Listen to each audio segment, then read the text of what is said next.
We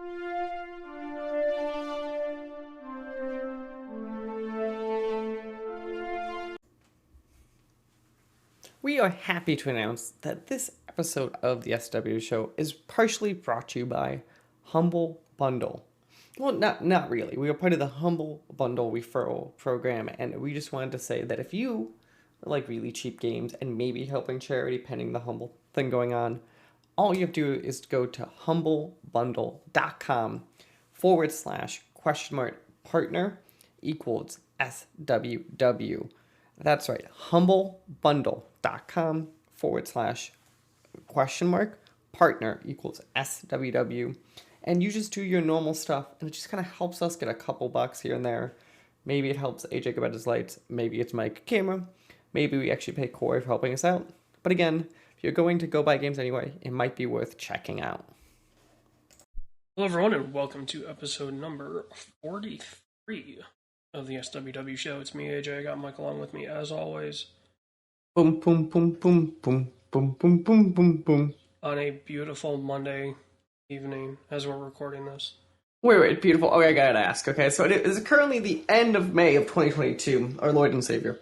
And I woke up this morning, and it was 51 degrees. Oh, it's been 40 the past couple nights.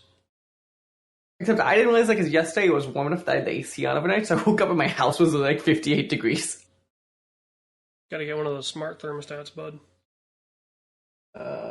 Those cost more money. A Nest? A Nest is only, what, like $80 or something? I think. Yeah, the issue though, the biggest Nest usage are of people who don't work from home. Because like a lot of that sensor stuff. Yeah, I mean, you can schedule all that stuff, which is really nice. Right, that's why people really like them if they work not at home, because you can do all that, you can make it, I'm right back home, hit a button, yeah. Well, so I was just thinking more of like, you could have it so it never gets below like 65 at night. Mm-hmm. And that's actually really nice to have that ability, but... Woke up this morning, I was like, what the hell, why am I so cold? But yeah, this is the SWW Show. Let's see. Think big now, we're about halfway through the year. Let's see. Jumping to what we have played. We both have new games on this list, actually. Let's start with you. What is Ground Branch? So, Ground Branch, I was trying out. This is potentially a stream game. It's along the lines of like a Ready or Not. One of those like super realistic, Arma-esque games. Mm-hmm. Where it's like, okay, you got to go in and it's, basically one shot, one kill, for rifles, and it's a couple shots for smaller caliber things. And it's got the whole, like open doors and swing doors open, and like the it's famous for having that where you could like open the door a little bit and peek through it. Yeah, at a time. Like Thief stuff? More granular than that, even, because you use the mouse wheel to do it.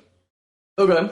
So you can open it and then close it back a little bit if you see something, and open it up a little more and that. But this game's been out in early access since like 2018, like that. Mm-hmm. And it's definitely got noticeable places where it can be improved. But as it stands, it is a very solid game. It's fun. It's fun in that like challenge way. Mm-hmm. Where, like, if you and I stream this game, there is no banter. It is just constant communication back and forth. Because obviously there's friendly fire and all that fun stuff, but yeah, I mean it's got a lot of maps that are inspired by actual events.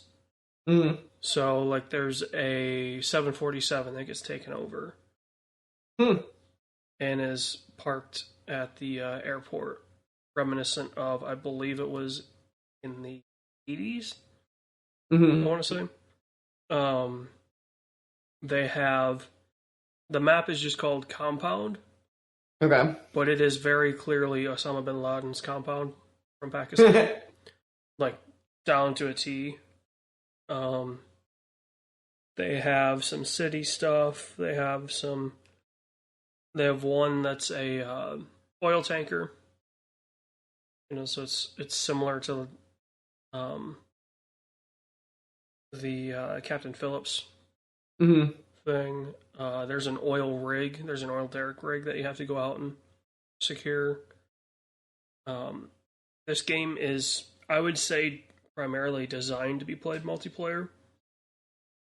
It does I have was gonna say, I'm very curious about. it does have what they call lone wolf. It does have that, but it doesn't take any liberties in there only being one player. Mm.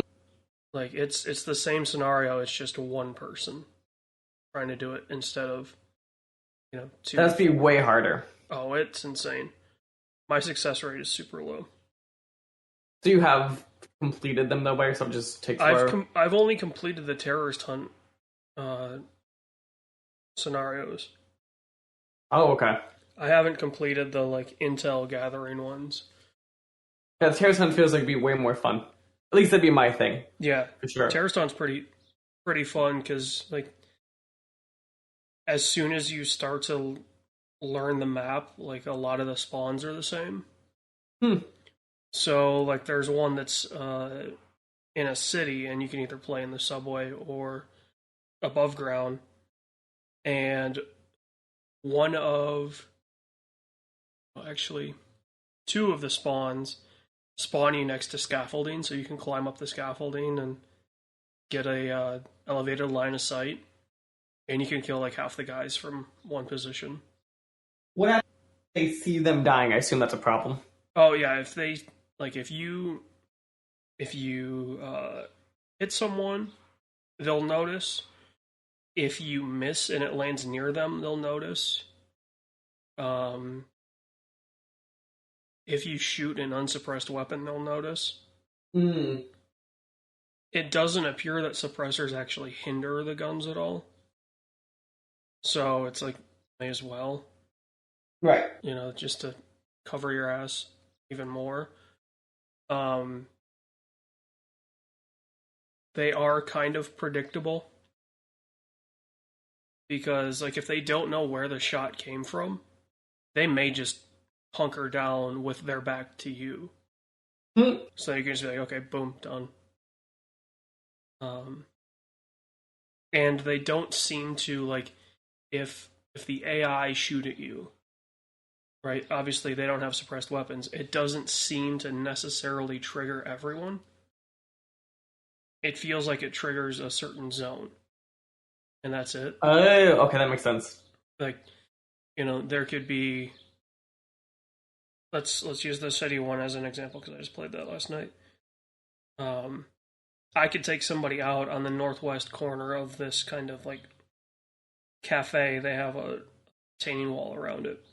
Like I could take someone down on the northwest corner, and there's somebody that saw them go down. They hide for cover. They're not going to shoot until they can kind of guess where you're at. So I'll take them down.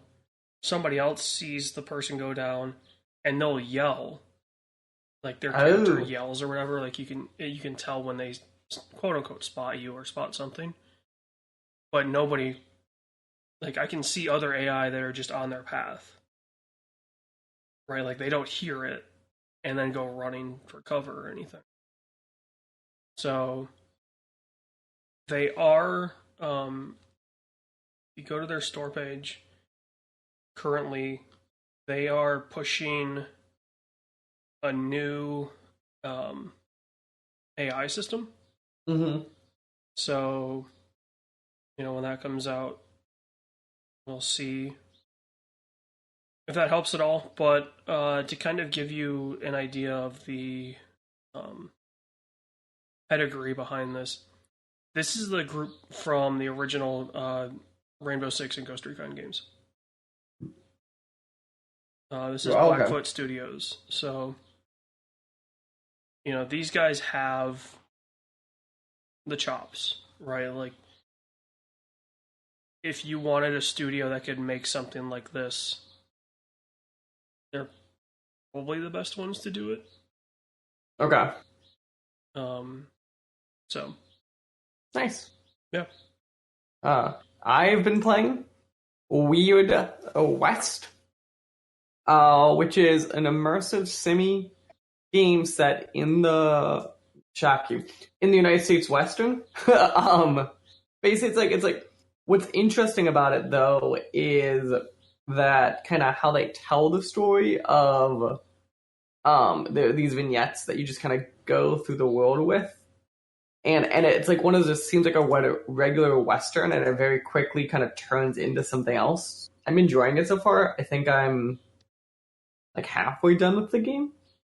And it definitely feels, if you like immersive sims, if you like even like theme-wise, like the old Fallout games, like it's definitely like one of those type of games. It's a Devolver game, and honestly, because Devolver games obviously have a certain look or theme to them. Like Devolver is like obviously a line of quality on this game, but it's interesting because this is a very different game that I would think of as Devolver digital games. Well, and that's always the interesting thing, right? Like, you talk about Devolver. Like, Devolver doesn't really make games; they'll publish games.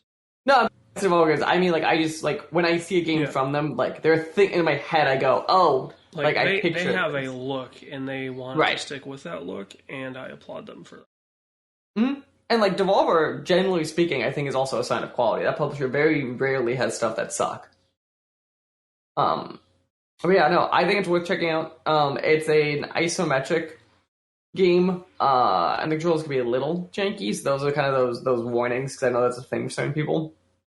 But it was just kind of fun. I'm enjoying also just kind of going through that kind of weirdish world that like you're like, it seems like you're like, is it a world? And then all of a sudden you're like, wait, what world are we in? Because it's not, doesn't feel like humanish anymore, or like America-ish at a certain point. It gets very interesting. Also, it's by Wolfeye Studio, which, if I remember right, I believe are old people from Arcane. So that could be kind of where I get a lot of that immersive sim stuff from. Yeah. But yeah, that's kind of stuff we played.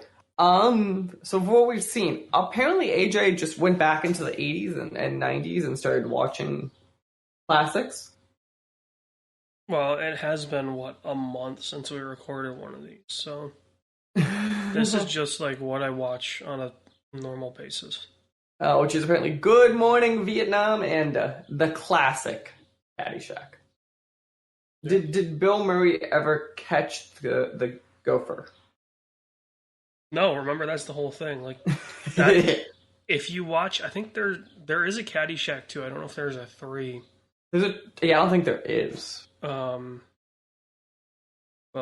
yeah, like Caddyshack 1 ends with the gopher.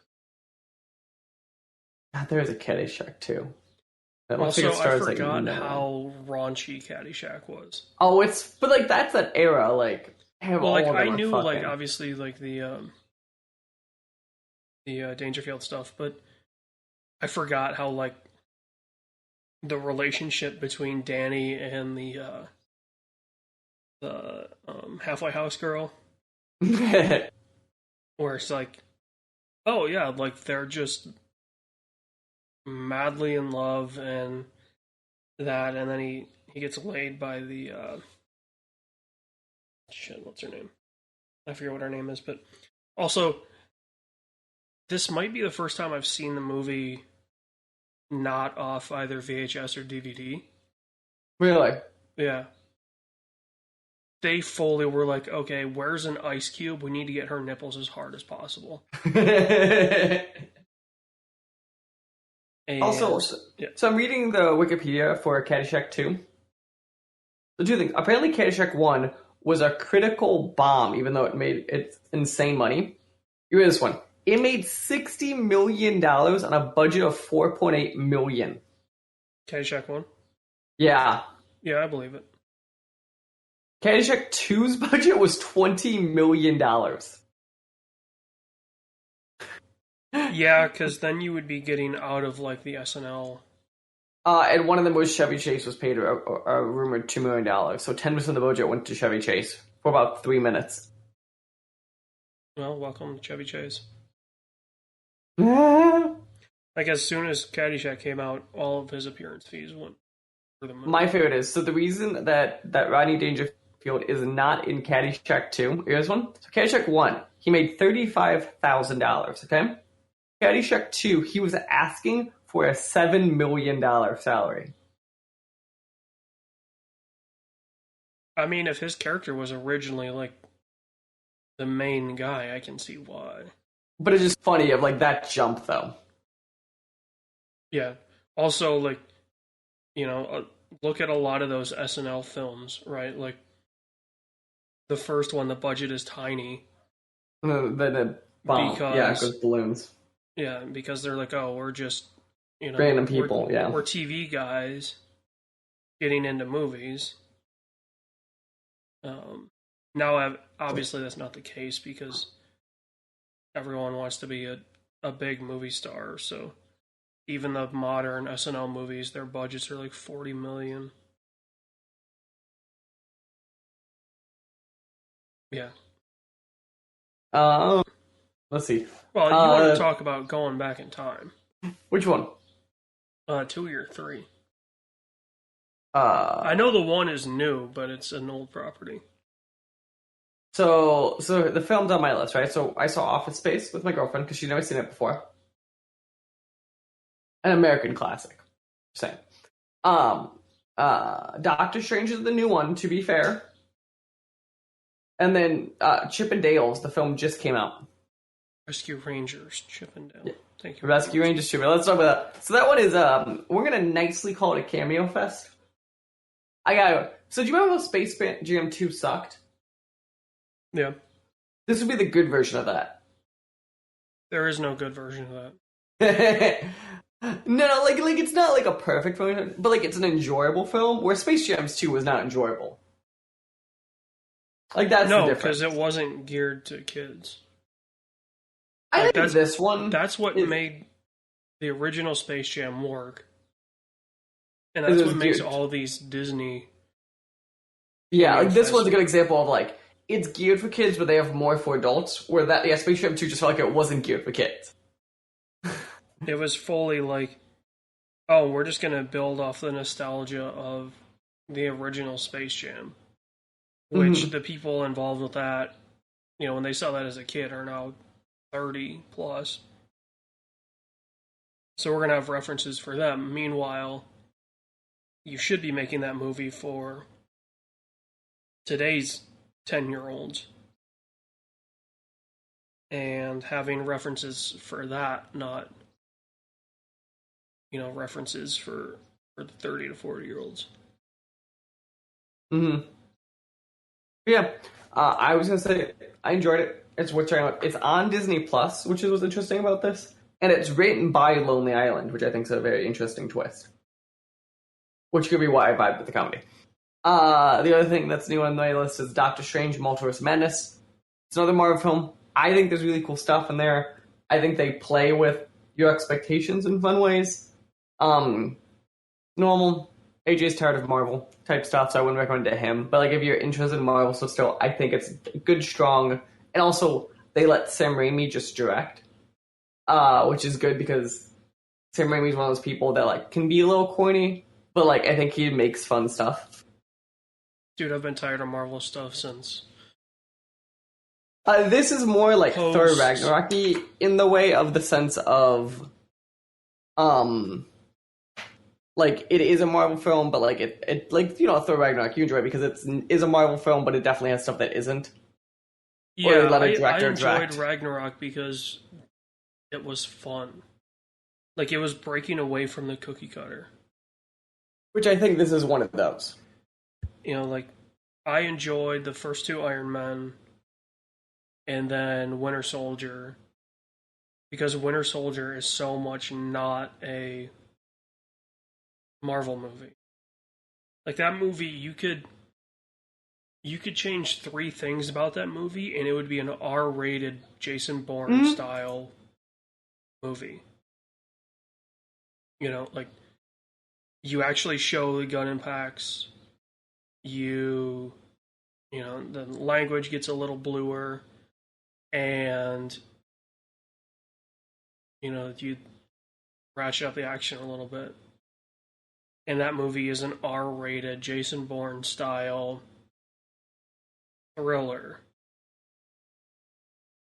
Meanwhile, like every other Marvel movie is just, how can we cram people in here because we want people to recognize this character because we've got a movie that we're making for them that's going to make $1 billion because we have this carrot on a stick of you have to go see all of our movies to make this one make sense.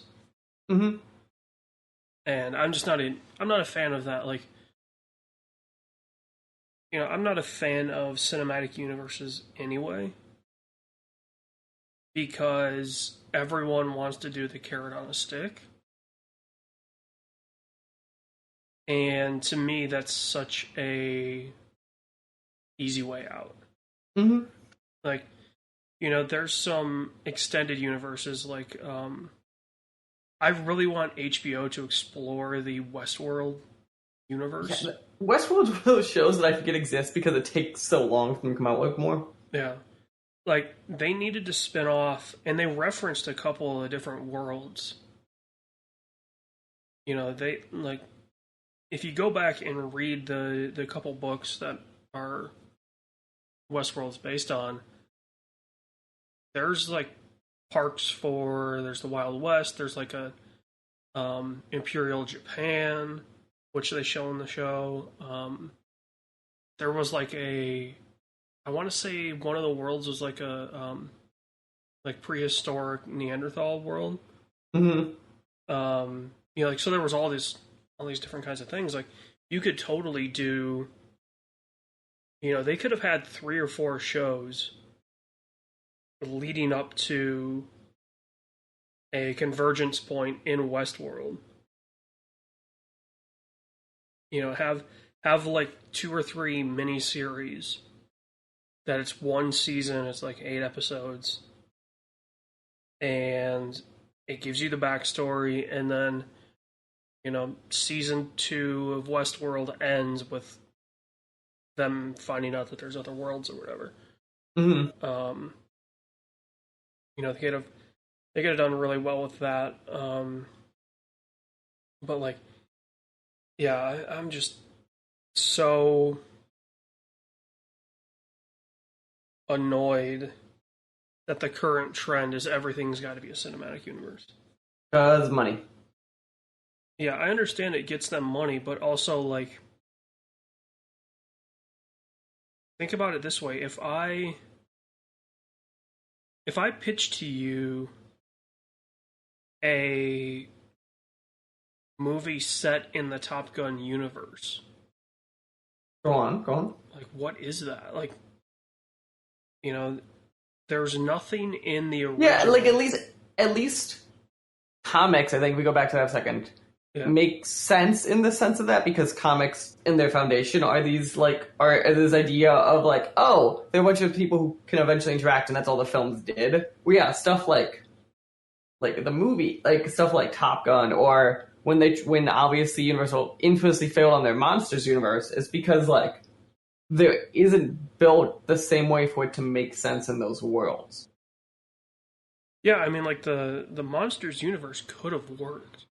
The issue was, it's the problem of, because Marvel wasn't actually truly the first to do this, obviously, but like they were one of the first to kind of figure out the formula. The issue is all the other studios were trying to also play catch up and just running with it. If I remember right, didn't they announce the Monster Universe either as the Mummy came out or before it came out even? I think it was right before it came out. They were like, this is the first in the Monsters universe. Right, which is wild to like run out doing that. Like DC when doing that, we'd be like, okay, we all knew it, but like they were doing it, was just thinking like, why? Why are you doing this? It's like when Sony announced, what, the 20 Spider-Man movies that never happened? I fully feel like the the MCU wouldn't be a thing if the first Iron Man movie didn't do well. Oh, 100%. Like Because that remember, movie does not really set up the the cinematic universe.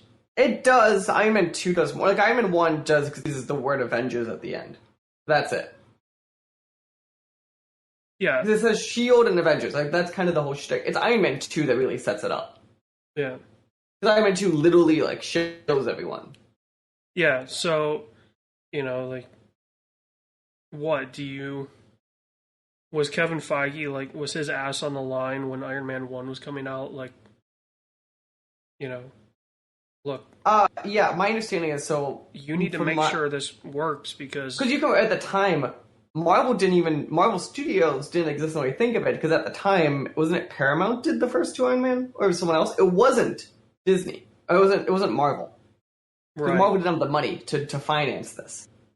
yeah, So, like, think about that for a second. That's why the Hulk is universal. Like, it's because they didn't have money. Like, Marvel, like, when Iron Man came out was probably, what, worth $100 or $200 million? Which, like, is money, but, like, not go set up your own Hollywood studio on infrastructure money. Marvel? No, they were probably worth $10 million. I can probably find it. Marvel's... They were probably worth whatever assets they had.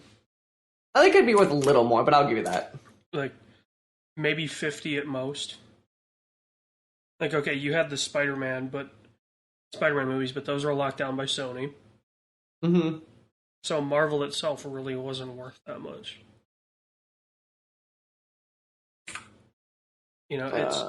It's the infamous story of Sony was pitched all of Marvel, Right. but they said no, we just want Spider-Man. Wow, Like, this is... looking back on it, if Sony had, a time machine and went back and got the whole Marvel universe, it'd be amazing because they would have killed the comic book movie. Mm-hmm. And what's also wild is, we'll cut off this in a second, but what I always think of looking back is, like, Iron Man, like, I know you say, like, everyone agrees Iron Man is, like, fundamentally a good film. And what's wild is, like, look at its contemporaries at the time, and I don't understand how they found the right people to make it work. Because, like... everyone was cheap, that's why. Yeah, because, like, obviously Dark Knight was also an example at the time. But, like, think of this. Iron Man came out, Dark Knight came out. What was the contemporaries? Superman 4, Spider-Man 3, like the X-Men films, all these have, like, such a different hint to them than, like, these films you're right, they spent money on at a time no one was. Well, think about it this way, like, also, did a box just fall and hit you? My phone fell off my pocket. Like, think about it, if Sony had killed off the comic book movie by releasing Spider-Man 3, we would have had probably Dark Knight Rises, and that's it. Like, that would have been the last hurrah of comic book movies. Mm-hmm. And, we would have probably way more single or maybe two film properties. Everything now has to be a franchise. It needs to be in a cinematic universe. Like, it kills all creativity. We get it, Vin Diesel. You want it to be Fast and Furious forever. No, like, I honestly thought those films should have ended.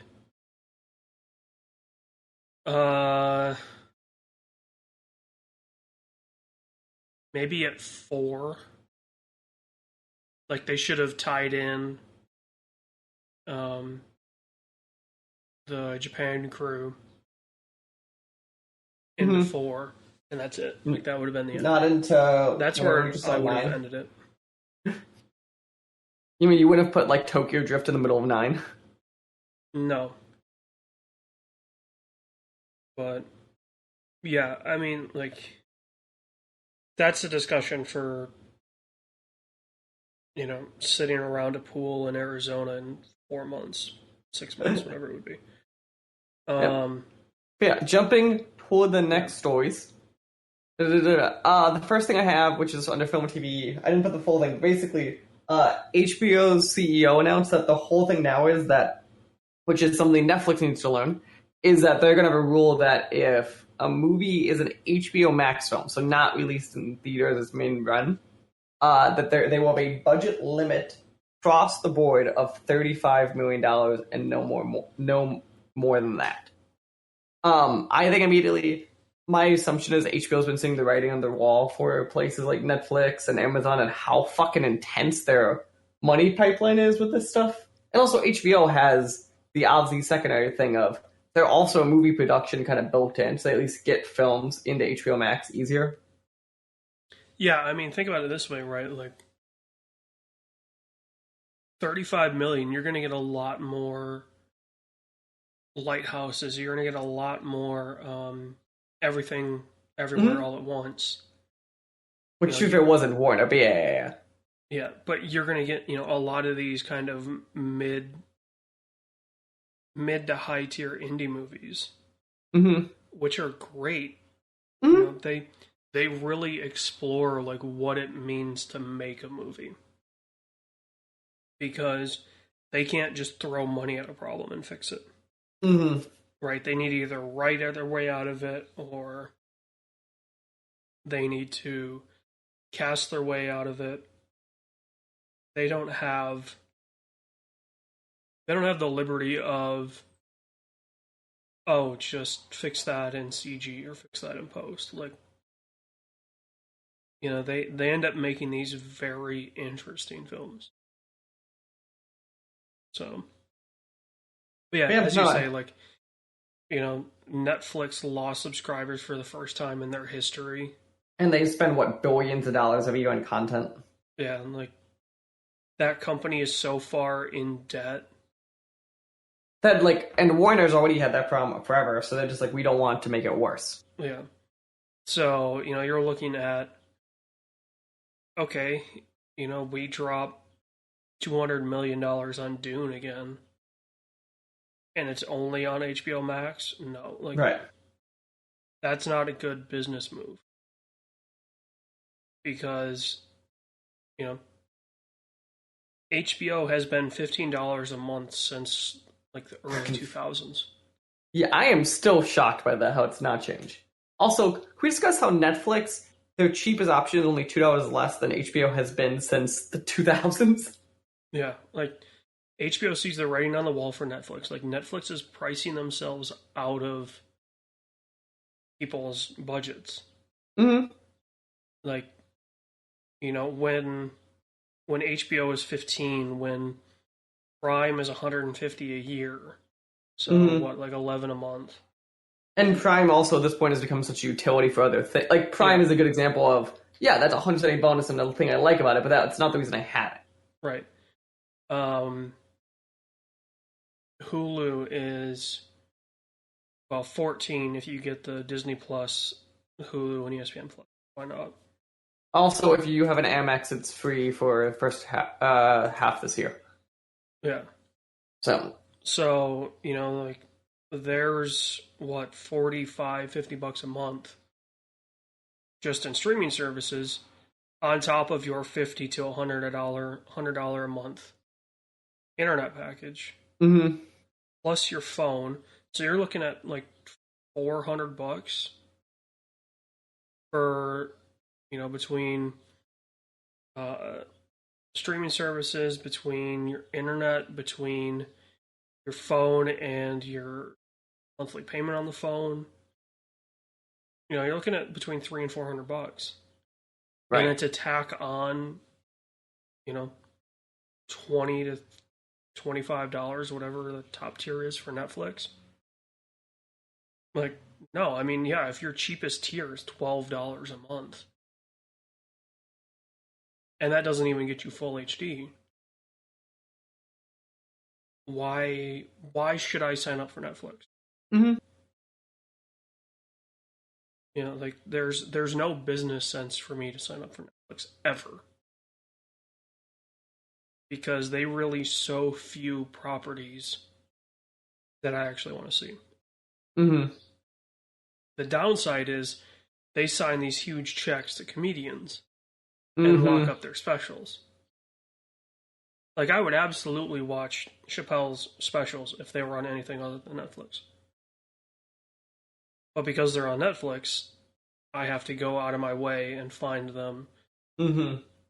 in a legal gray area. Speaking of specials, though, the thing that I find interesting, so it got announced, it was last week, the week before, that apparently Norm Macdonald shot a secret Netflix stand-up special right before he passed. So Netflix will be releasing that. I am surprised we don't hear about this more. Like, maybe with the success of Bo Burnham's Inside They make it a surprise. and Gerard Carmichael's new special, and now this Norm Macdonald one, like, why aren't they just filming a special in their house? Mm-hmm. You know, why do I need to rent out a concert hall Mm-hmm. to do a special? You know, if your specials are that reliant on feedback from the crowd, are you really that good of a comedian? Mm-hmm. You know what I mean? Like, I just don't see why. You know, you could even put in a laugh track, Mm-hmm. but you know, if you're that dependent on the crowd to make you, you know, you're just not good. Mm-hmm. Or I shouldn't say you're not good. You're not great. Right, like you're so You can be a good, good yeah. comedian, but But like you're Norm not one of Macdonald's the that greats. level of way beyond good. Like, Yeah, like Norm Macdonald was funny without having to try. He knew exactly what to say, when to say it, mm-hmm. and It he also never. reminded me last year how we lost like stupid amount of great comics in the last year. Yeah, Like even the Gilbert Godfrey and the wow, why can't I think of Full House? What's his name? Bob Saget. Like all like you Yeah. we lost people that were like, oh, we have them for years left. Well, also like a lot of those comedians are getting into their 60s, so. But it's okay, but still, like that's still relatively young to die. Oh, it is, but also I'm saying like, you know, we think of these people as being immortal. Yeah, it's the Bob Saget one. We definitely all did. If you pulled the information how old was Bob Saget, I promise you people would be guessing their 40s. Just because in their head he's still Yeah, in their head he's still Full House, but they forget that Full House is 30 years old. Oh, totally. But like you know for a fact, if I asked the average person, Yeah, what was Bob Saget's age, they would have told me 40. Like totally. yeah. I mean, it's one of those things. Like obviously, like it was horrible to hear that Norm passed, but also we knew it was coming. Mm-hmm. And he didn't shy away from it, which I thought was Right. Yeah. very powerful. It reminds me of why can't I think of his name now? British comedian Sean Locke. Okay. He was on a bunch of the panel shows, like 8 out of 10 Cats Does Countdown. He did QI a couple times, like, and he ended up passing from cancer as well. But he was very private about the whole situation. So, you know, it was kind of one of those things where it was rough. It was rougher because you didn't necessarily see it coming. Whereas Norm was very much like, yeah, no, I'm not long for this world, which is probably why he recorded the special, because he knew, you know, his time was coming. So, yeah. Final story we got for TV and film is I just had to point out the trailer for Cobra Kai season 5 has finally dropped. It Speaking of surprised you. Netflix things, isn't this a Netflix project now? Yes, it is. But the thing that also surprised me is Cobra Kai's whole shtick has been it always drops on New Year's Day. This is going to be the first time that isn't true. It's dropping on September 9th, which means I will have Netflix for exactly 1 month in September and cancel it. Which is normally like Netflix is totally that thing of like, oh, I want to watch just one thing. Like it's kind of like I view it as like, oh, I'd pay $15 to like buy a movie or whatever. I'd like, screw it, I'll pay the $15 to watch the one thing and cancel it immediately. Yeah, the But, problem is a lot of people don't cancel it immediately. Right, and also Netflix's model is based upon the idea that you won't. Yeah. That the high enough percentage won't is the idea of the Netflix model. So, but yeah, Which works until you price yourself out of that model. right. If it's $5, $10, that generally works. It's funny because also what I don't understand is on final Netflix notice. So Netflix has a thing if you disable your account after 6 months, you just lose your account and all of the data tied to it. I am shocked Netflix hasn't been done to come up with something dumb like pay us 50 cents a month and we'll just keep your account active forever. I like that they do that though. I hate it. Because, well, no, think about it, right? Like, it shows that they actually get rid of that stuff. Mm-hmm. Like, Facebook is very clearly they don't get rid of that stuff. Mm-hmm. They say, oh, we're going to delete your account. But, you know, there's stories of people deleting their Facebook 5 years later, they go back, and their Facebook page is like half populated. Or there is one of them, like Facebook, the Facebook AI created a page for them. You know, so it's nice because it shows true privacy. Mm-hmm. Right, like, okay, it's maybe it's a little short for some people and it being 6 months. Mm-hmm. But also, I'm glad that they're deleting that stuff. I wish it was an option and then there was a way to keep it active, but I understand from it's reassuring.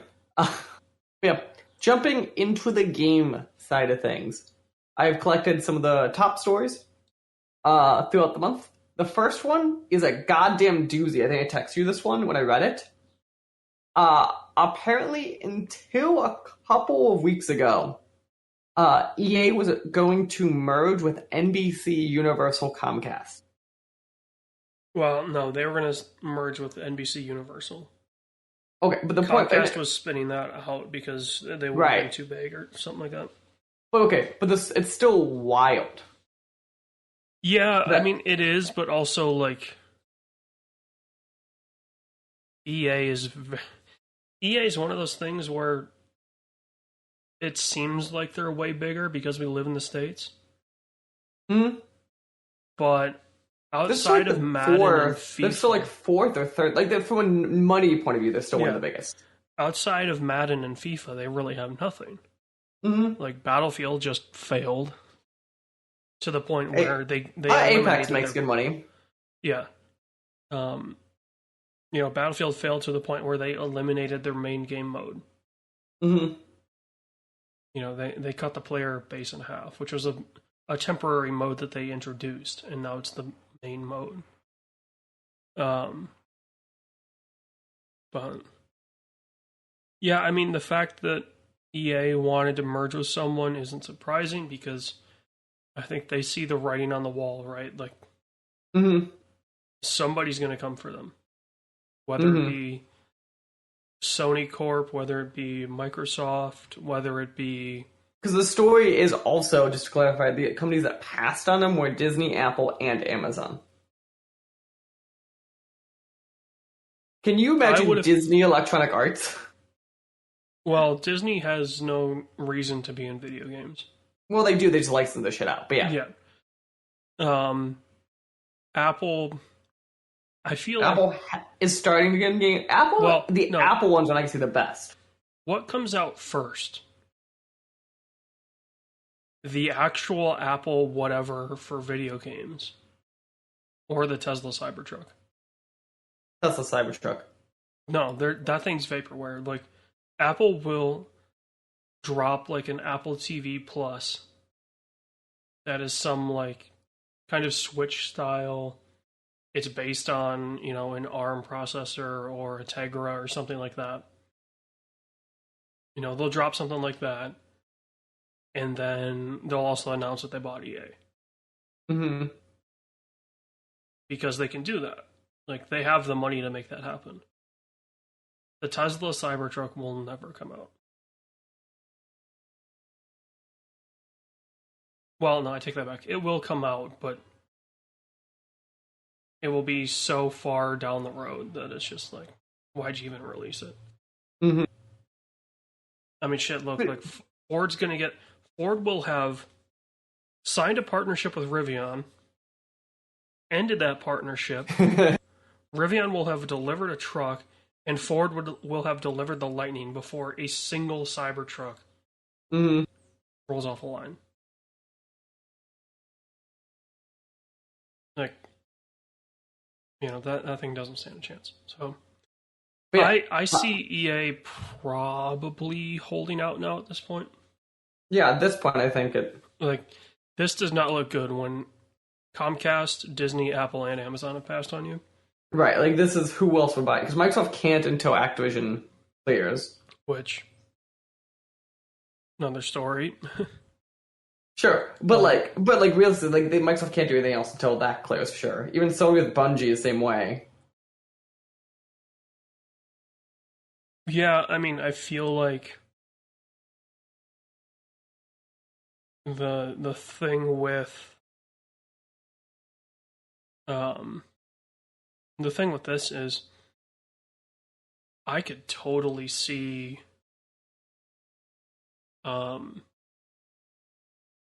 when they are allowed, I could totally see Tencent coming in and being like, okay. Oh god, yeah.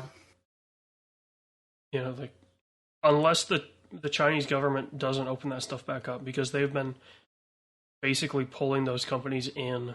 Because Chinese government, I thought there's still the whole video game licensing thing. Well, they're shutting down all Western investment. Like, you can have whatever you're invested in still. Now. But they've stopped all of that. Like, they're fining Tencent because of Tencent trying to go and find things to invest in and all that. And it seems like a shit show in China right now. Yeah. Next news story. Though, just to finish this EA thing off, what about India?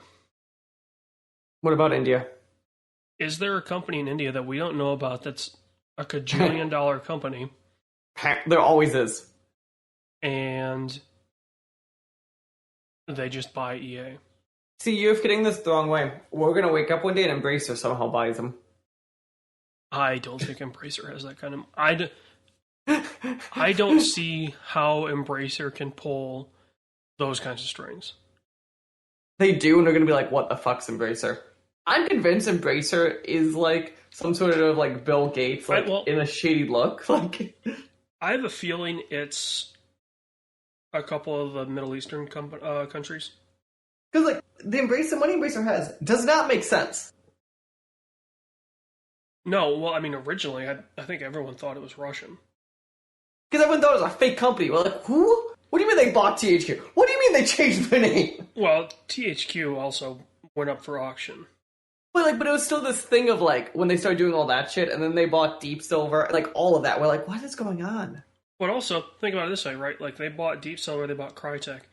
Both of those companies had severe money problems when they bought them. No, totally. But like, who came in? Like the idea that someone came in and bought them was still that thing of.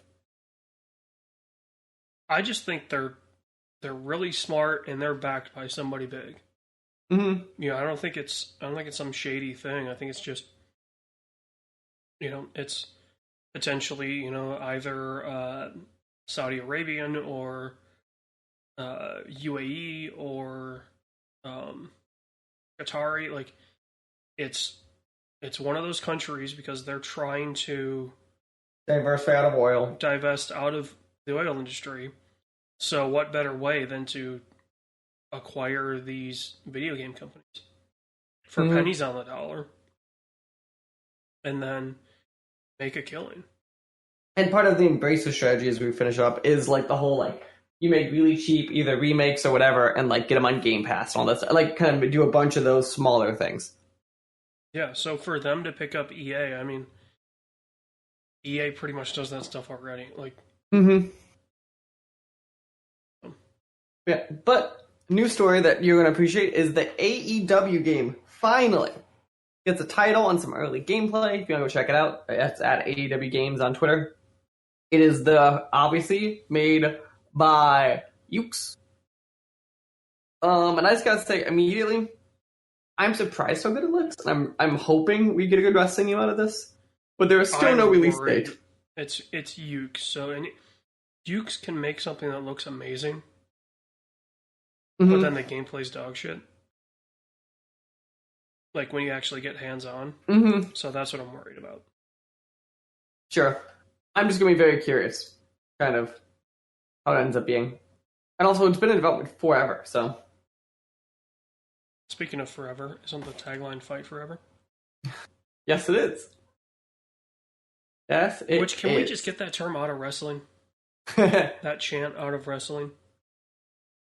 It's that, the what, and the CM Punk chants. You don't like the CM Punk chants? No. Even when Punk is in the promotion. Right, I think they're just stupid. To be fair, nothing was bad. Was it the WGE one forever that their anniversary one was like forever or something? And now forever? Yeah. That's their current tagline. That's the horrendous tagline. That's what? It's horrendous. Yeah. Yeah. Jumping to the next story that we kind of half mentioned. New York City is currently suing Activision, saying that Kotick was unfit to negotiate the Microsoft deal. What I find interesting about this lawsuit is I don't think it's going to go anywhere. Just generally speaking, reading kind of what the case is and where it is and all that. But B, I think it's interesting because they're not saying that the deal was wrong for shareholders, just the person who made the deal is a wrong person to make it. Yeah, but I mean, also, like we talked about, Microsoft has to wait for this deal to close. Let's just list off why it might not close. Activision is currently facing all of these lawsuits. A federal harassment suit that was settled, but it's facing appeal. A discrimination suit from the state of California. A purported class action suit. 4 shareholder lawsuits, which have been consolidated down to 2 lawsuits. 8 lawsuits over the Microsoft merger, which 4 of those were voluntarily dismissed by the... And again, 8, you could probably make that into 1, but yeah. Like, I bet you could end up being a big one, just being realistic. Yeah, it'll probably be a class action of some sort. That makes sense. Like, yeah. 220 complaints, including the one from New York City. Basically, a 220 complaint is unfit to function, pretty much. And an SEC investigation and insider trading inquiries. And the new one that also just dropped today is the National Labor Relations Board is now suing Activision, saying they're union busting. So, yeah. Money is the deal still goes through. I think I might hit Rocky Road next month. My money is by this time next year, it will be done. But think about it this way, right? If I'm a savvy businessman and I am privy to the shareholder meetings for Microsoft, does this not come up in the call? Like, how can this be a good faith deal? Right? Like, it doesn't look good that a company that I'm invested in is buying a company currently facing, 10 plus lawsuits. Yeah, it's going to be a very interesting type. Like, I'm very, very curious on how all this kind of PR-wise unfolds, too. And the fact that more of these are coming, right? Like, not slowing down. I think a lot of people thought, okay, maybe with Microsoft announcing they were going to purchase them, maybe some of this will start slowing down, maybe some of these will go away. Like some of it's like built, like, this is going to sound horrible, but I'm trying to make this right, is, like, some of this was built in the pipeline, right? So, like, the idea that Microsoft was buying them, and then, like, something came about from 5 years ago, still bad, so as we fixed, but, like, Microsoft could at least make a PR argument of, this is the past, we're going to fix it from mistake happened, but they're not currently happening. But the lawsuits that are happening now are about stuff that's actively happening. Yeah. So, yeah, I don't know. Also, like, if this deal falls through, Mm-hmm.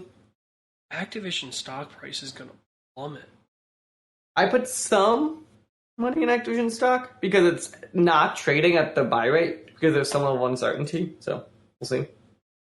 I mean, think about if you're an investor, like, oh, like I'm going to hop on the coattails of this company. They're going to get bought out at the buy price, and then I'll make some money. Right, because right now the stock's trading at like $15 under the buy price. So if you're confident it's going to go through, it's the easiest way to make money. Right. But if this deal drops, that stock's going to go to Right. nothing. Because everybody that got in when, it was announced that something might happen, people got in. The deal was announced, price went up, and now it's kind of gone back down. There's going to be a lot of people wanting to get out. Mm-hmm. And it's like I was talking to my mom over the weekend. I go, I can't wait for the market to crash.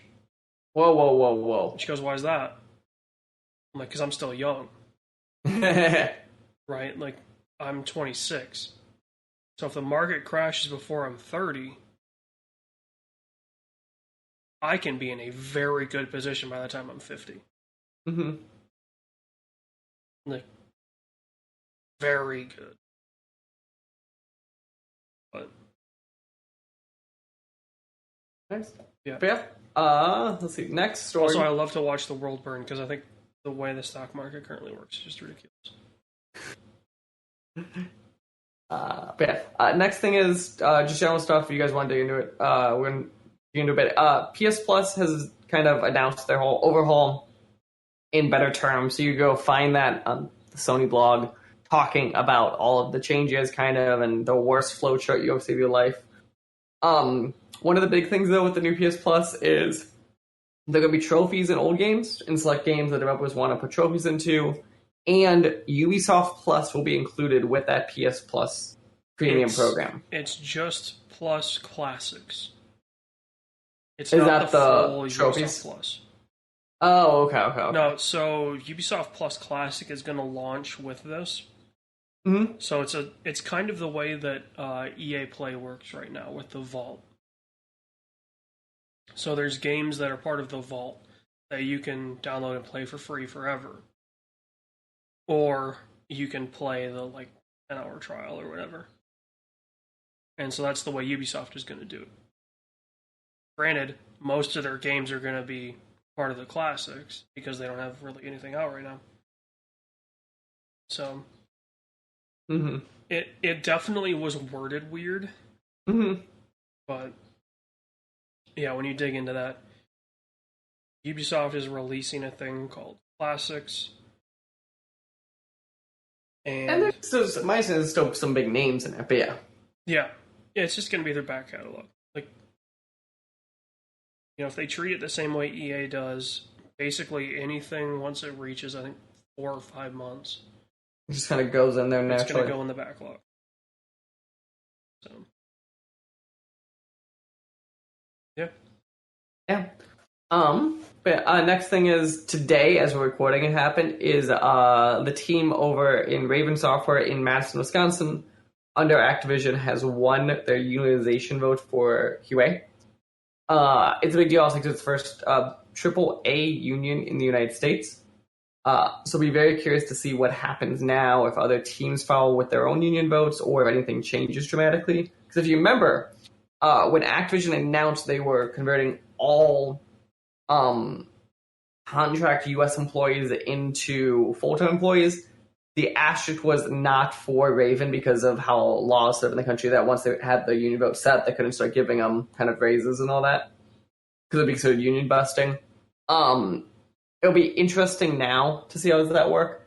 Does the because how the laws are set up, actually you can still turn around and fire all of them, right? That's not how this works. So I'll be very curious kind of how does this work, and then does it stampede throughout the industry? Does it stop at Raven? Kind of how does all that end up being? I'm curious. I'd have to read into the Raven thing, but are they going to be part of like SAG-AFTRA? Are they? I Trying think to it might have been start their own thing? SAG-AFTRA. I'm pretty sure they're at least part of a bigger union. Yeah. Like obviously So still their entity, but they're part of a bigger. yeah, like if they're part of SAG-AFTRA, they're untouchable. Mm-hmm. Like that union is so big. And the only thing with SAG-AFTRA is they can start saying to Activision, "Fine, but you're not getting any voice actors." Exactly. Like they could, like that's their leverage is that. Yeah, they can be like, okay, yeah, you want to fire all of Ravensoft? Cool. Have fun getting voice actors. Right. That be the leverage they could pull is kind of pulling their other cards to kind of. And the thing of it is, a lot of people don't put this into consideration. If you work on a union project, a SAG-AFTRA union project, then everyone has to be SAG-AFTRA. So video games, I thought there were certain exceptions for like size of projects, but I know broadly what you're saying is correct. So I thought you could have not SAG-AFTRA people, but they have to follow SAG-AFTRA terms. So like example being like if you have SAG-AFTRA worker on the job and there's a minimum pay rate to SAG-AFTRA workers, I thought everyone on that job must be paid at least that minimum pay rate for SAG-AFTRA people. there are ways to get around it, but it's such a headache that everyone just. Oh, no, it's a headache, but my understanding was that was one of the terms was that may be true, but that other guy who isn't union still has to get paid the union dues, or the union pay. They can get paid more. It's just They don't get paid more, they can't get paid less. Yeah. Yeah, like the SAG-AFTRA minimum rate is the minimum rate of every person on that job site, even if they're not SAG-AFTRA, for example. That's my understanding of how that works. Yeah, it can be a little more complicated, but I thought that was kind of like the broad thing on it. So, a lot of voice actors now are going to be pressured into joining SAG-AFTRA because, like, if they want to work with Troy Baker, they want to work with Nolan North, they want to work with somebody big. Mm-hmm. Take your pick. Why can't I think of his name now? The guy that played Arthur Morgan in Red Dead. Right. Like, you want to work with them, you're going to have to be SAG-AFTRA. You want to do commercials, you're going to have to be SAG-AFTRA. So Because the highest paid SAG-AFTRA person is Flo, isn't that the whole story? She's SAG-AFTRA technically because how commercials are billed. Yeah. I mean, even voice actor. I thought she was considered a voice actor because our commercials are billed. She is considered a voice actor because that stuff gets turned into radio ads as well. So right, but that's what I think because a lot of commercials do also. Yeah. But yeah, I thought she was the highest paid example of that. I think Matthew McConaughey would have been, but he's also just generally SAG. Like him he's a weird. He's this like I thought there was celebrity rules versus I am a pro. Like, I thought there was all that kind of. There's different tiers, yeah, but he was doing the Lincoln ads there for a little bit, so and those got put on the radio, so he probably would have been the highest paid voice actor during that time, but yeah, I mean, this puts Activision in a world of hurt because now there's a precedent, not a president, precedent for other President studios. Bobby Kotick. God, I watched Moneyball. Oh, I didn't put that on there. I watched Moneyball as well. And his, like, little cameo in that, he is such a sleazebag. He is playing Bobby Kotick. He is not playing the owner of the A's. He is playing himself.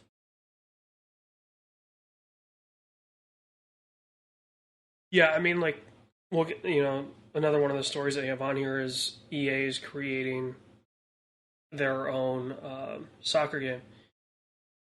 In a situation like this where you have unions and now you're going unlicensed, this is a way that you could get around it, is you could start making like satellite studios, I guess is the right word. Mm-hmm. That technically don't touch that product, they touch something else. Well, it could be like, oh, this studio isn't union and they're developing our ball physics. Mm-hmm. Okay.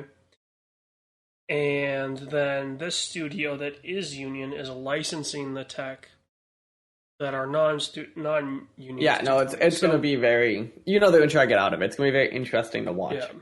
It's So also thing that people get is so in U.S. law, once the union is defined winning by a vote, it can still take 6 months a year for it to come together because there's a lot of processing to it. yeah, I wouldn't be surprised if the union doesn't get ratified until after the deal gets if the deal Yeah, gets just because closed. like there are definitely you're allowed to take a while just because that stuff takes time as negotiating and Well, because they're going to want a seat at the table. So as the Microsoft Activision deal gets discussed, they want a seat at that table, and they are allowed to have a seat at that table. mm-hmm. So, that could be a really good thing because they could help put in place the paperwork trail for other studios to do the same thing. Right, or for Raven themselves to turn into a union studio, not just the QA. Mm-hmm. So I don't know, like for me, unions are a necessity. In some industries, I think they're a necessary evil. In other industries, I think they're a necessary good. So my guess is because of our backgrounds and family backgrounds, I'm probably a little less pro union than you are. My general line though is unions can be helpful, but they can also be a pain in the ass. Example being, I live in Illinois. Uh, I'll just admit, ask I hated dealing with non-teachers. SAG-AFTRA. I was gonna say, ask non-teachers in the state of Illinois what they think of the Illinois Teachers Union, or a good example of unions that could probably overstay their welcome. Like I understand that like Yeah. plumbers are like or like people who are truly independent contractors, like actors are in a lot of ways, ironically independent contractors. The unionness, as some parts that make sense, even like a benefit package point of view, Yeah, like and that's a good protection of them too. I hated dealing with SAG-AFTRA on the few projects where I would have had to deal with them because, like, when you're working grip and needing to set up scenes and things like that, you have like designated times that are your break times. Mm-hmm. So even if you're in the middle of a project, you Break have to time, drop everything and it's break time. right? Like that Meanwhile, stuff where it gets. Yeah. Meanwhile, like indie shoots that weren't union shoots, if it took me 4 hours to set up a set, I could work those 4 hours, take a break after that, Mm-hmm. And then get on with my day. So, it is good because also because of SAG-AFTRA, you know, uh, you're no longer working like 30 hours in a 2-day period. Like, Mm-hmm. you max out at 12 and your next day can't start until 8 hours after the furthest person gets home. Yeah. So, like that part of it is really cool because, say for example, we have a shoot in San Francisco, and I live in Sacramento to save money. Mm-hmm. Well, the next day can't start until 8 hours after I get home, which is like an hour and a half. So you're still getting like 5 hours of sleep before your day starts. And then they're limited to 12 hours. So, you could get home, work a 12, and then you could have like a 4-day weekend, effectively. So, Mm-hmm. it's one of those things where the unions for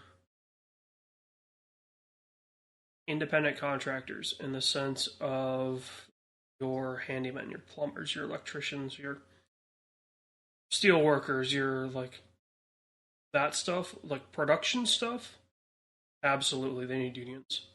Mm-hmm. Because otherwise capitalism would take over. Right? Like capitalism does not care. They'll work somebody until they die and replace them with someone else. Because that's what you do. Right? Like, that's what capitalism does. And there's nothing inherently wrong with that. That's just the way the system is. Right? Like, the system is flawed in that way. Right? There's no caring about your workers. Mm-hmm. If you want pure capitalism, like, you don't care. But yeah, unions for white collar jobs, teachers unions, your secretaries unions. And like, I'm gonna play the devil's advocate here. There are states or locations in the country where teachers union, yada yada, fine. I live in Illinois. You want to rant about unions all day? Have anyone look at Illinois tax bills? Oh yeah, like the teachers unions in every state are pretty ridiculous. And like, there are states where I've heard legitimate complaint. It's always my line, right? Like, I think Florida a couple years ago raised their minimum teacher salary to like $45K or something. I'm like, oh, that was a legitimate complaint of the unions. Illinois, there were spots where I've seen teachers make an average of like $90K in like a town where like the average person makes like 25, and they're like, we need a raise. And I'm like, I want you to go like just explain to that person there who's with you in line what you make and just see how this raise goes. Yeah, I mean, it's one of those situations where unions can get too big. But also, like, it's the inherent issue with unions, because you could have a teacher in downtown Chicago. They can't live on $90 a year, right? For them to maintain what they need and to maintain kind of the standard that. And sure, but like, I live in like a northern suburb, and like 90% of these northern suburbs right here you could. Not like there are some exceptions actually here, but like, but also the suburbs are this thing also where I'm like, oh, you can't afford to live in the town and teach? Can you afford to live in the town next door that's 1 mile out of that district? Like, I'm not listening. Your complaint to me is a different type of complaint. Yeah. So, like, you know, that's part of it too. They obviously set it based on kind of the highest earners. Michigan does this too, it just doesn't get talked about. Where the teachers' unions in the regions will actually base it on, like, for example, like the West Michigan area. They're going to base it on Grand Rapids because that's where the most expensive schools are going to be. So, you know, like, one of the wealthiest public schools in the state is East Grand Rapids. They're going to push for their teachers to get paid like teachers at East Grand Rapids. Even if they're teaching in, you know, I don't know, Ravenna. That's a town of like 500 people. Like, they don't even have enough students to field a full football team. So they play 7-on-7. And they have one team. They don't have a JV varsity. They have one team. Wait, they do really do 7-on-7? Yeah. Wow. Yeah, Michigan's got 7-on-7 and 8-on-8 leagues. I did not realize that. Yeah. It's because, I mean, we have so many small towns. Right? Like. And I guess you have part of it's like where I'm in Illinois, where like, sure, we have a couple metros, but like we really have one big metro that houses like 90% of our people. Yeah. Where so, like, I mean, you, it's a little less so. Yeah, like, you know, even in the Grand Rapids metro, we've got probably 8 to 10 towns that are considered in the Grand Rapids metro that have either 7-on-7 or 8-on-8 teams. So, you know, it's one of those things, right? Like,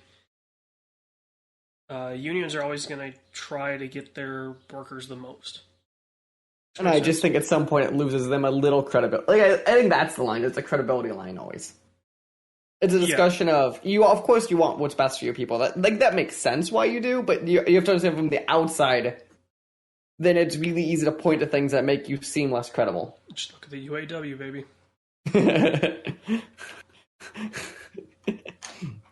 But yeah, let's jump off the union talk. Well, I was going to say, speaking of things that really don't meet expectations. Talking about unions Go on, go on. and Activision, for that matter. Call of Duty Vanguard bombed. Surprise to absolutely no one except for the higher ups at Activision. So hear me out. So like going into the game, actually, I don't know if I would have thought it was bombing. It was when it came out. Like that was kind of like that was the first time I was concerned was playing that alpha. I wouldn't have guessed it bombed this bad. No, like I would have been like, oh, it's probably gonna end up a mid-tier Call of Duty. Is what I would have thought Vanguard would be, because like Vanguard going into it had a lot of the shapings of like a good Call of Duty. Yeah. Maybe not like the perk, but like a good again, as I explain to people, a good Call of Duty is still better than 90% of games that release in a year. It's just we get it every year. Yeah. Like legitimately, most years Call of Duty I think fights for one of the best shooters. Just period, end of story. Yeah. I'm not saying every year, and I'm not saying always number one, but I'm saying if you list to me top 5 shooters, I think most years you're lying if Call of Duty's not in it. Yeah. I would. Yeah, probably top 5. Like that's what I'm saying though. When it's a consistently very good game, but Vanguard, I legitimately think it's wasn't consistently consistent. I think that's the thing. Like right, and its baseline, generally speaking, is a pretty high bar. Yeah. Yeah. Vanguard, it's kind of hard to screw up Call of Duty. Except Vanguard and Battlefield coming out back to back was kind of the line of like, oh, did both the AAA shooters fuck it up? Well, I was gonna say, who do you like? Activision was totally like, ha, look at them fail, right? Mm-hmm. And then Vanguard comes out and they're like, oh, shit. But part of it, though, is their baseline for success is so much higher of Call of Duty. Like, I bet, like, Call of Duty is still, if Battlefield sold Call of Duty Vanguard numbers, even it being actually just pointed, I bet it would have been a Battlefield success. I mean, the thing with Battlefield is always, it has legs. Mm-hmm. Right, so that's where they make their money. They make their money on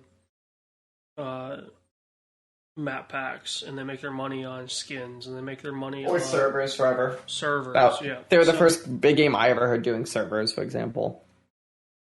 Yeah, I mean those go back to Quake. Sure, but they were like it was the biggest game doing it for sure. That was like in the mainstream. Like it was the biggest, not like here's a random Korean MMO game doing it. Like it was a Western mainstream game doing a server rental. Yeah. And it was easy. Mm-hmm. But to put in perspective, the second part of what AJ is saying, Elden Ring is now the number 1 selling game in the last rolling 12 months, which has only been on the market for 2.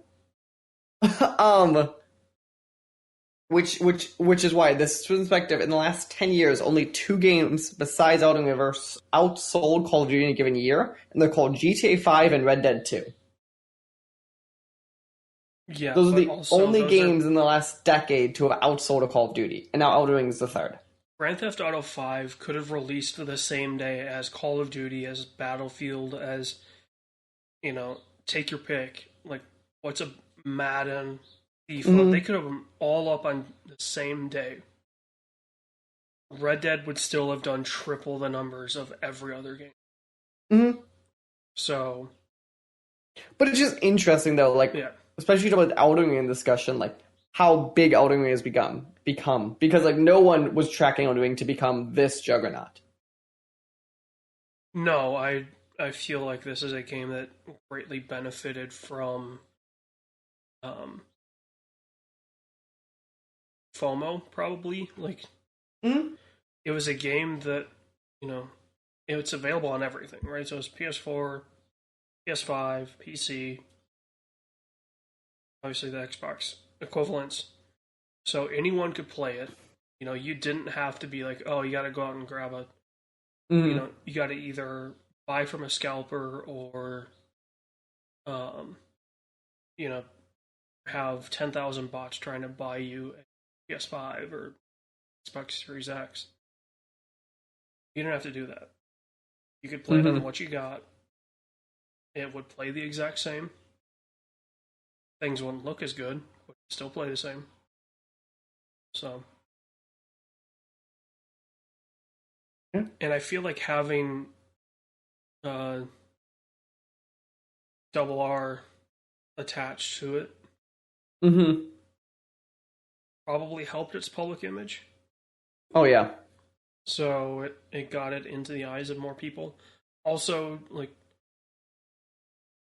there are a lot of people now that they just work from home, right? They change Hmm. careers over the course of 20 or 21 to a job that they can work remote most of the time, not all the time. So they're getting back into video games. They're getting back into, you know, board games. They're getting back into this stuff that you kind of need an investment for. Hmm. So doesn't surprise me. Um, Another thing that didn't surprise me: Eve Online officially announcing Microsoft Excel support. Oh, so I had it was their dumb annual event. I just went down It's because I thought it not was dumb. It's the funniest shit I've ever heard in my life because it's been the fucking running joke forever that even also that do you see the picture they released for this? It was like those like merger pictures. It was Eve Online Hearts Excel. Yeah, It but was funny. this came out of. Let me make sure I get the name of the event right. Nerd Convention 101. No, it's FanFest. That's what they call it. Mm-hmm. This event, FanFest, it takes place in Reykjavik not every year now, but it used to be every year, and they used to bring in like a third of Iceland's population. Iceland's a country of like 350,000 people. Isn't that small? It's really small. It is 366,000 people. Yeah. So there's reports of this thing bringing in like 100,000 to basically like this is Eve's E3, or this is Eve's yearly shareholder meeting. Mm-hmm. You know, this is I don't know if you've ever seen the videos, like Walmart used to hold their annual shareholder meeting in like an NBA arena Right. Yeah. to Yeah. fit all the people in there. This is that equivalent. It's kind of like the whole Warren Buffett does for Berkshire. Yeah. Whatever that thing is called in Omaha here. So, I don't know how many people went this year, but Yeah, I actually don't know. Like, I know Eve Online still makes money. I don't. I have zero concept of the scale of Eve Online anymore. yeah, I mean, Eve is one of those games where um, you forget about it until either FanFest happens or one of, one faction starts a war with another and $200,000 worth of ships blow. Like, I think this is the only game, maybe outside of WoW, where you can put a definitive price tag on everything Hmm. because everything in the game costs ISK, and you can convert or you can buy ISK with Iceland ISK, and you can then convert US dollar into Iceland ISK, so you can see how much everything costs. You could just go buy one of these big ships. It'd cost you like $5,000, but you could do it. So it is very interesting. And final news story. Speaking of companies that didn't make money that we all could have screamed through the rooftops, Outriders didn't even break even in 2021. What? For, Outriders? thank you. There we go. There we go. It is Square Enix's People Can Fly's one of those live games. Like a third Again, person, it's a Destiny-ish, but it's again, what is Outriders? Like, I think yeah. that's why it didn't break even. I don't know what this game is. And you pay enough attention, you think that you'd have like an idea. Like that's the line of like AJ's genuinely confused right now by this, and like that should tell you something. Like either of the games we're familiar with, me and AJ genuinely like have an idea that what a game is. You don't remember every We've at detail least about it. heard of a game. Right. We at least be like, oh, who was that? Or I remember hearing about this. Yeah. This was a game that like I listened to podcasts that I heard about it. Otherwise, I would never have heard about launching. Like that's how bad of a launch it had. So it'll be interesting episode because People Can Fly is one of those studios that I always want to succeed more than they do. Because People Can Fly, I'm assuming you're somewhat familiar with them. They made Bulletstorm, Gears of War Judgment. They were an Epic Game studio, but then I think they bought themselves out. They just linked straight to their... No way. What? So in the Eurogamer article, if you click on the People Can Fly hyperlink, it's just the director's report. Like it's the full 21 director's report. So like I can look, let's see. Do you want to know about their organizational structure?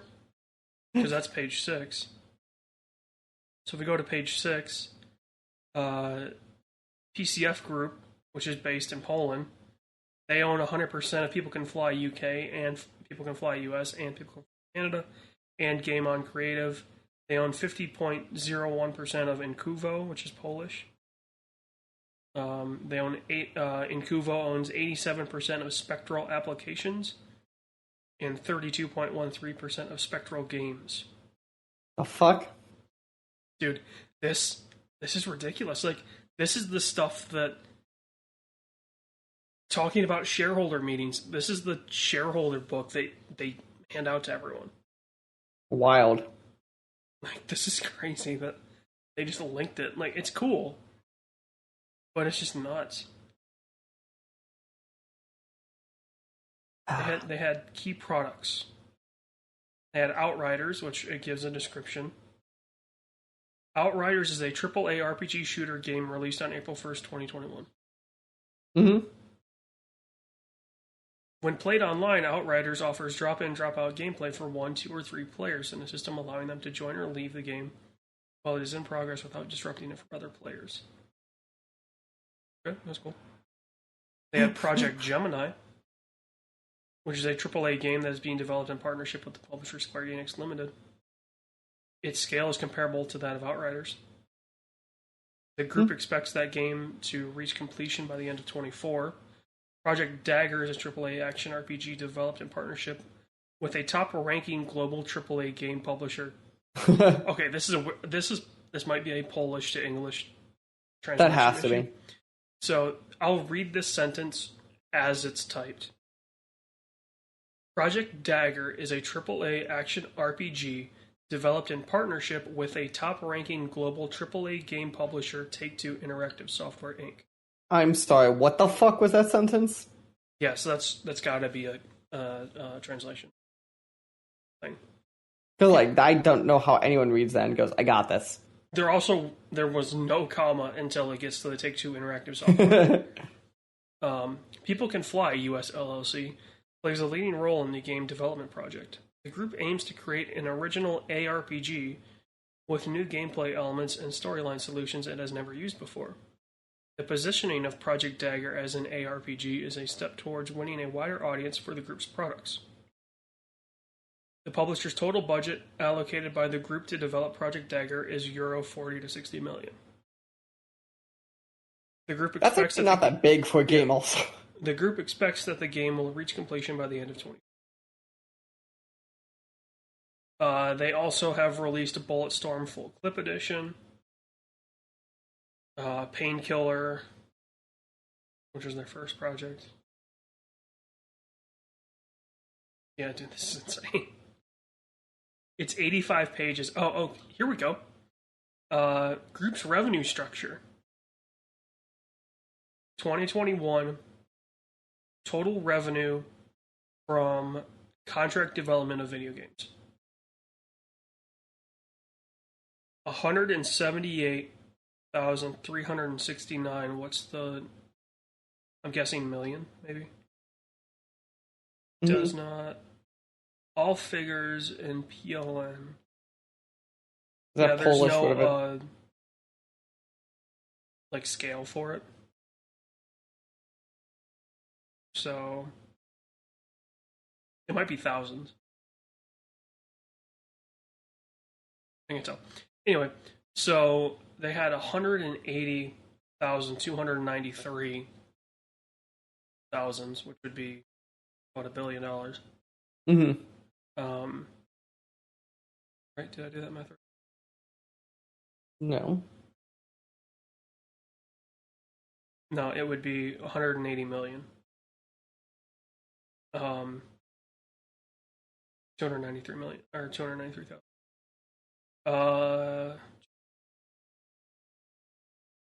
For 2020, they had total revenue of 103,769,000. So they're up about 50%. So not horrendous. That's insane. I'm keeping that open. I'm gonna finish reading that. That's gonna be your night. He's gonna open himself a whiskey. Yeah, I got a bottle of Southern Comfort.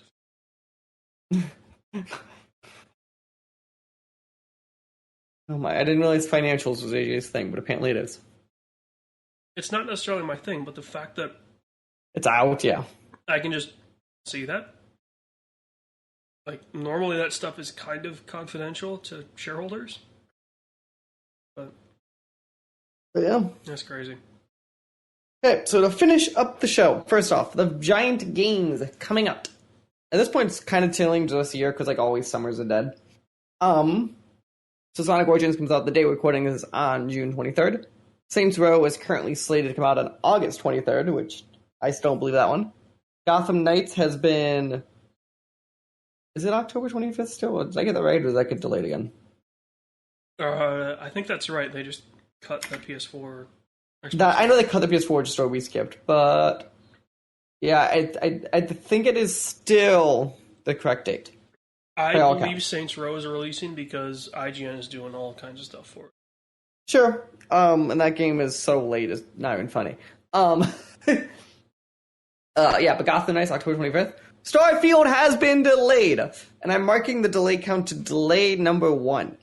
So it is no longer releasing on November 11th, 2022. It is now delayed into Q1 of 2023. We will be keeping a delay counter here. I hate to break it to people. That means the earliest would be April. Yeah, realistic. I think that is the Q1. Because, well, they might. I'd have to look at their fiscal year, but I think they might have said calendar year Q1, not fiscal year Q1. So that'd be March 31st would be the cutoff. Yeah. So I actually if it's calendar, then yeah, that's okay. Right. I know this is Q1. I don't remember what they said, but the whole point is Starfield's been delayed, and also Redfall, which is the new game by Arcane, has been delayed in 2023. Starfield one is interesting because everyone internally in marketing wanted to hit that damn date. For a fact they wanted to release this game on the 11th anniversary of Skyrim. Oh, I told you it wasn't going to happen. Oh, no, and I didn't think it was either, but they wanted to. From day one. Yeah, if that game actually came out this year, I was going to be in shock. That just felt like a game that when they announced it within 18 months, you're like, there's no way. Because they were doing the entire engine and stuff. Just little things that just take forever. Well, it had been announced longer than that, right? They had announced it back during that E3 where... It was 2021 it was announced. Starfield? Mm-hmm. I thought it was the E3 where they had the crazy clapping lady. Starfield was announced. Holy shit! 2018. Told you. What the fuck? That's the same one where they announced Elder Scrolls 6. Yeah. That was the one where they did the same amount of... Elder Scrolls 6 is not coming out for another 10 years, I hope people realize. Yeah, that game. It's the same team. That game is not coming out anytime soon. Yeah. If you want your kid to play Elder Scrolls 6, You got a couple of years before you even have to worry about having a kid. So, Yeah. But yeah. And for final thing, we got to discuss if we're doing a movie club or not for the June. As people know, just because schedules and all of that fun stuff. Obviously, you're hearing this technically still in May, because I'm releasing this on the 27th of May, right before Memorial Day, just because of schedules. Next week, we'll be doing on June 3rd, the premiere of Top Gun Maverick Movie Club will be happening. Are we doing a movie club this month? Do you want to skip it since the schedule's all funky this month? What are you thinking, Major? we'll figure it out. I will take that as we're skipping. Expect a movie club in July. We'll figure this shit out. I gotta look at the release calendar. I have no idea. The only things that are popping possibly in my head are Elvis or Lightyear. That's right. That Elvis movie is still coming. Because I'm just vetoing Jurassic World Dominion because I don't want to suffer for 2.5 hours in a movie theater. I am the motherfucker. What the dash cam? What the fuck is the dash cam? Follow two friends on a horror-fueled road trip. They live stream those. That's the worst. That's gonna be a horrendous movie. Is it Bloom? I don't think it's Bloom. Jason Blum's a producer. Maybe. It is Blumhouse. Apparently promoted in the film festivals, and it currently has a 4.6 on Rotten Tomatoes. Or IMDb. It won an award. Fuck, I don't know. British Independent Film Awards for Best Effects. I got the premise, by the way. A woman travels to the UK to escape COVID-19 lockdowns in the United States. In what world was the UK looser than the United States? It was for a little bit. In the whole US? Like, there had to be a state or two in the US that was looser than the UK. Yeah, but as a country, it was Sure, I'll give you countrywide, but the UK had stricter stuff. Like, you could escape to Texas and Florida and then... Yeah. But yeah, we're not watching that. No. Yeah, I just don't see anything. Like... That's what I'm saying. I think it might be a fun... May was a weird month, June was a weird month, and I think July will be back on track with... Ooh, Thor's July. You like Thor. I don't know if Okay. We will figure it out. We will be back with Movie Club in July, so expect to hear our lovely, timely voices at the end of this month. Otherwise, adios. The SWW Show and all of its affiliate podcasts are podcast by me, Mike Maroney, and AJ Losi, sometimes by our contributors, including Corey King. You can follow the SWW Show on social media at the SWW Show, or sooner or later you go to patreon.com/SWW to help us out. Thank you, and we hope you enjoy the rest of your day.